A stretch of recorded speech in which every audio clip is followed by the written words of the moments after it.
मध्य प्रदेश की 28 विधानसभा सीटों पर उपचुनाव संपन्न हो गया है और इसी के साथ 355 प्रत्याशियों की किस्मत ईवीएम में लॉक हो गई है। खास बात यह है कि कोरोना संकट के बावजूद वोटर्स ने जमकर उत्साह दिखाया।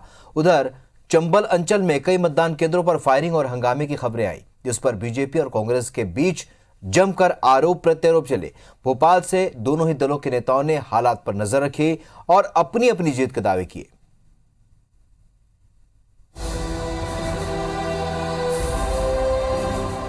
मुंह पर मास्क, थर्मल स्कैनिंग, हाथ सैनिटाइज और ग्लव्स पहनकर मतदान और इस तरह कोरोना के अदृश्य दुश्मन पर भारी पड़ा लोकतंत्र का उत्साह। तस्वीर मध्य प्रदेश में 28 विधानसभा सीटों पर हुए उपचुनाव की वोटिंग की है, जहां पूरी सावधानी के साथ मतदाताओं ने वोटिंग को लेकर जबरदस्त उत्साह दिखाया। व्यवस्था ठीक चल रही है और चुनाव बढ़िया हो रहा है और सब लोग अपने वोट डालने के लिए आ रहे हैं। 85 साल वोट डाल कर आए हैं। हाँ, अच्छा, वोट डालना जरूरी है, ये बताएंगे सबको? बिल्कुल डाले वो जरूरी है। प्रत्याशी भी पीछे नहीं रहे। मंदिर मंदिर मत्था टेका, भगवान के सामने शीश नवाया और लोकतंत्र के भगवान जनता को अपने पक्ष में करने की दुआएं मांगी। प्रत्याशियों ने बढ़ चढ़कर वोटिंग में हिस्सा लिया और अपनी अपनी जीत के दावे किए।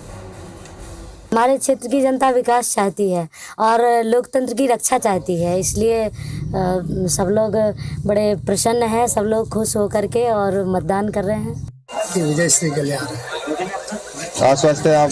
100% आश्वस्त है, निश्चित रूप से शानदार विजय श्री कल्याण। ग्वालियर में नरेंद्र सिंह तोमर और ज्योतिरादित्य सिंधिया ने वोटिंग की। इधर भोपाल में सीएम शिवराज सिंह चौहान और पूर्व सीएम कमलनाथ ने ईश वंदना की। अपने अपने पार्टी कार्यालय पहुंचे और मतदान के हालात पर नजर रखी। कांग्रेस नेता दिग्विजय सिंह भी सक्रिय दिखे। सभी बोले, जीत हमारी ही होगी, जनता का मंगल होगा, क्योंकि भारतीय जनता पार्टी जीतने वाली है। मुझे पूरा विश्वास है कि 28 सीटों पर भारतीय जनता पार्टी का परचम ले रहे हैं। सब जीतेंगे, 28 के 28 लड़ रहे हैं, 28 के 28 जीतेंगे। मंगलवार का दिन है, मंगलवार को गिनती है। हनुमान जी की कृपा है और हनुमान जी की कृपा से ही मध्य प्रदेश में फिर से एक संवैधानिक सरकार बनेगी। चंबल क्षेत्र में कई जगहों से हिंसा की खबरें आईं।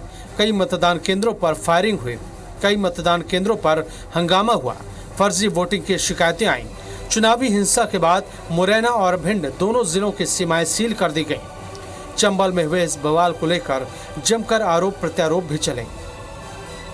किसी पार्टी को एहसास होता है कि वो हार नहीं रहे पर पिट रहे हैं, तो ये प्रशासन का, पुलिस का, पैसे का, शराब का उपयोग करते हैं। जनता में तो नाराज़ी भाजपा के उम्मीदवार के खिलाफ है, लेकिन पुलिस का पूरा जो अमला है उन्हें मदद करने के लिए लगा हुआ है। वो हारने लगता है तो फिर वो पहले से ही बहाने ढूंढना शुरू कर देते हैं। कभी ईवीएम को दोष देने लगते हैं, कभी धनबल की बात करते हैं, कभी और कोई बात करते हैं। झूठ बोलने वाले लोग मुझे जीवन में कभी नहीं मिले।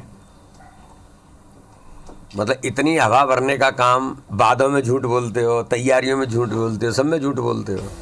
आरोप प्रत्यारोप और दावों के बीच जनता ने अपना फैसला सुना दिया है, जो अगले मंगलवार यानी 10 नवंबर को ईवीएम से बाहर आएगा। उसी दिन तय होगा कि मध्य प्रदेश में शिवराज का राज कायम रहेगा या फिर कमलनाथ लौटेंगे। Bureau report, IBC 24।